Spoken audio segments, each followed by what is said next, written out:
Hey everyone, Spicy Toast here with a very special video. As you can see here in the top left of the screen, I have a fully maxed out account. I have every champion unlocked, leveled, and starred up. So today we're going to be doing a max level tier list, ranking all of the champions based on their power when maxed out. Now there's nearly 40 champions here, and I don't want this video to be a couple of hours long. I'm going to try to be brief when discussing each champion. If you want a more in-depth breakdown, I have multiple videos of each champion up on the channel, including guides and gameplay for each. If you enjoy this video and Path of Champions content, don't forget to like and subscribe, and let's get into it. Here we are in our custom tier list. We're going to be going through this alphabetically, starting off with Aatrox. So Aatrox, strong scaling, consistent sustain, great removal, but he's often overall a bit slow, and his overall play pattern is inconsistent, so we're putting him in the B tier. Next up we have Annie, great removal, great control, very versatile, a lot of different build options. We're putting Annie in the A tier. Ashe, massive amount of CC, good removal through Challenger and Vulnerable, but not through spells, but overall she is quite slow, one of the slowest in the game.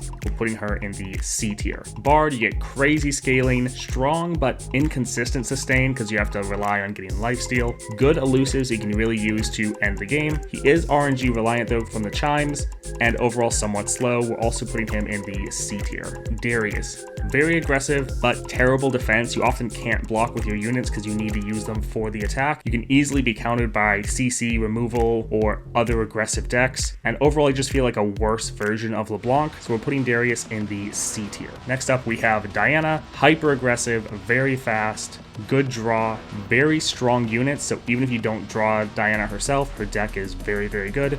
We're putting her obviously in the S tier. Next up we have Echo. So game-breaking combos if you can get them to work, strong scaling and keyword generation, inconsistent though, and often slow. We're putting him in the C tier. Evelynn, insane scaling, crazy strong from relics, really good removal and CC. However, you yourself are vulnerable to early removal. If the enemy starts killing off your husks before you can use them to level up Evelynn, really have a problem. Also, you're very champ reliant. If you don't draw her, you're going to lose, but overall putting her in the B tier. Garen, really strong, consistent removal every single round, great scaling, and then very easy to play. You've never played Garen before, pick him up and you're probably going to do quite well. We're putting Garen in the A tier. Next up we have Gwen, very consistent, amazing sustain. You have a backup win condition through Atrocity, so even if you don't draw Gwen, you can normally use that to win. Excellent overall deck. I think it's one of the best in the game, and you're also very versatile. So putting Gwen in the S tier. Next up we have Gnar, very aggressive, strong removal, good draw, good CC, and then overall you just have so many combat tricks that you seem like you always have something you can do to swing the match in your favor. Gnar is going in the A tier. Next we have Illaoi, good draw, good removal, very consistent. You can often just win on your 4th round. You hit that 4 mana and you can play Illaoi. Your deck synergizes very well together. However, you can be fairly easily countered if they just CC Illaoi her tentacle or remove her tentacle early. You can somewhat struggle, so we're putting Illaoi in the B tier. Next up we have Jax, very aggressive, very fast. You really are a one-man army. You got good removal, but you are a bit champ reliant. You will somewhat struggle if you don't draw Jax, but still he's so strong, we're putting him in the S tier. Next up is Jhin.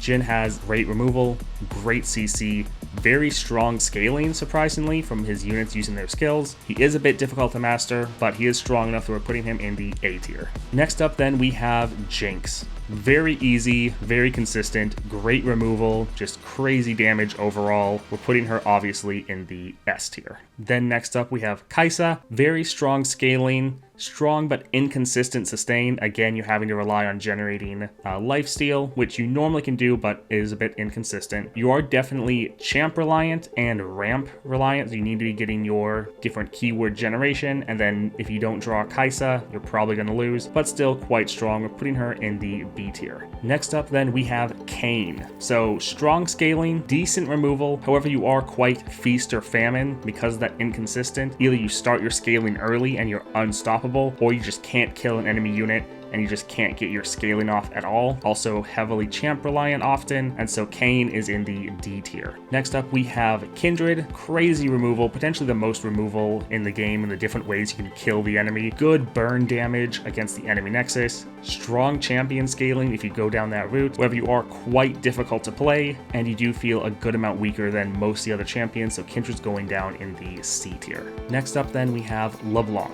Very aggressive, great removal, great draw, very versatile. You can build her so many different ways, and you're one of the fastest champions in the game. LeBlanc is going in the S tier.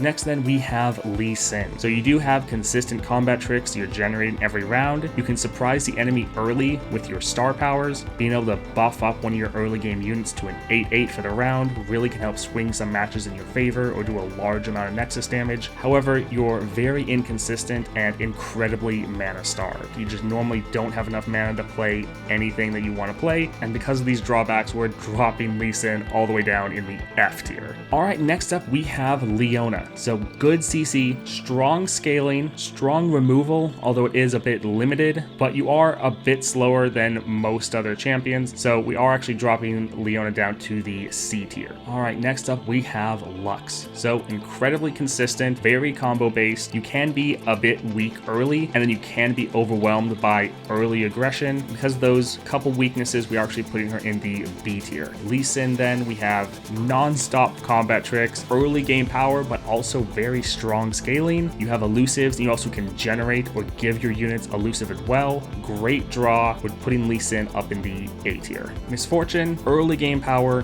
good removal, consistent draw. However, you can get outscaled if the match goes beyond that early to mid game, so we're putting Misfortune in the B tier. Next, one of the most recent champions added to the game, Nami. Great early game power, great scaling, amazing sustain, also great poke damage, even though it is a bit random, and you are champ reliant, but you're just so powerful that we're putting Nami in the A tier. Up next then we have Nasus. So strong scaling, good removal, but very slow, and overall the deck is just poorly designed and is often fighting itself, so we're dropping Nasus down in the F tier. Following Nasus we have Ornn. So strong units, strong scaling, but some very serious anti-synergy built into his deck, and also very, very slow. Usually the slowest deck in the game. That's why Ornn is going down in the F tier. Up next then we have Pyke. So strong early game pressure, often being able to attack multiple times, consistent ramp, great removal, bit champ reliant, but overall strong enough to go up in the A tier. Up next then we have Tahm Kench. Great scaling, good removal, and even some sustain, but overall you are fairly slow, so we're putting Tahm in the C tier. Next up we have Taliyah.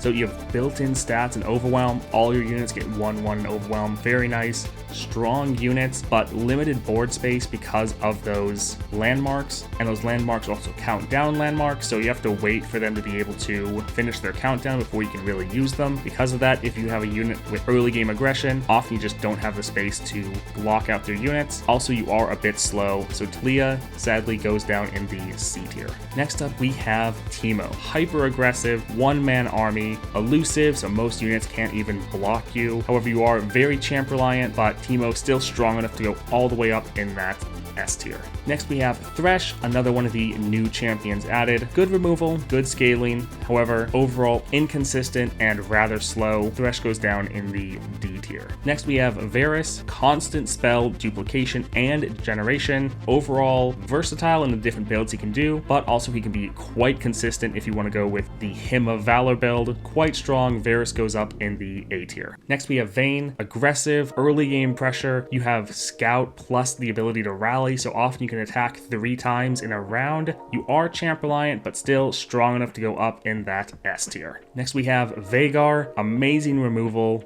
very defensive. You can attack and be aggressive if you want, but you don't need to attack. Your ramp can be a bit inconsistent though, and you are very champion reliant as you need Veigar to end the game for you. And you're also overall generally pretty slow. Veigar goes down in the C tier. Next we have Vi, consistent draw, very strong finisher and good removal. However, you're very champ reliant, but in a bit of a different way. You actually need Vi to be in your hand in round 1. So even though some other champions are champ reliant, normally you're able to draw them by the time you need to play them. With Vi, even though she's a 5 cost champion, you need her in your hand turn 1 to start ramping up. Because of that, Vi is going down in the C tier. Next up, we have Yasuo. So great CC, really good removal, good draw. However, very champ reliant and also can be a bit slower than a good amount of the other champions. So we're putting Yasuo down in the B tier. Now, last but certainly not least, we have Yuumi. Very strong early game power with also very strong scaling. Really good removal for large single target threats, but not the best removal for weaker or multiple threats. Also, no combat tricks.